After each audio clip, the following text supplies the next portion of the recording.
تعالى بقى للمعمعة، يعني معمعة نص الملعب. يعني انت واخد في نص الملعب اختيارات يعني غريبة جدا. مش عارف هل انت واخدهم كمالة عدد ولا انت واخدهم من اجل ايه يعني. يعني عندك كده كده حمدي فتحي راجل من الاساسيين، نبيل عماد دونجا راجل مستواه نازل، ما بيلعبش ماتشات مع الزمالك كتير، كله بيطلع يتكلم عليه. عندك مروان عطية، راجل مصاب من كأس العالم وعامل عملية وما لعبش ولا مباراة رسمية ولا ودية مع النادي الأهلي، فتم اختياره على أي أساس؟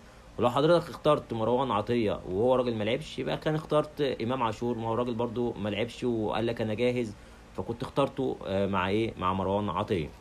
طبعا التجاهل الكبير جدا للعيب زي عمرو السولية، لعيب لعب مع سيراميكا كليوباترا وكان سبب في فوز وانهاء ماتشات كتيرة جدا.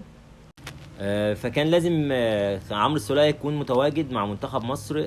راجل ليه خبرات وراجل قائد لمنتخب مصر والحاجة الكويسة اللي أنا مبسوط ليها إن هو انضم لمنتخب مصر التاني، أو مش هنقول بقى منتخب مصر التاني، هنقول منتخب مصر اللي هيلعب بطولة كأس العرب إن شاء الله في قطر، اللي هي هتبقى في شهر ديسمبر إن شاء الله.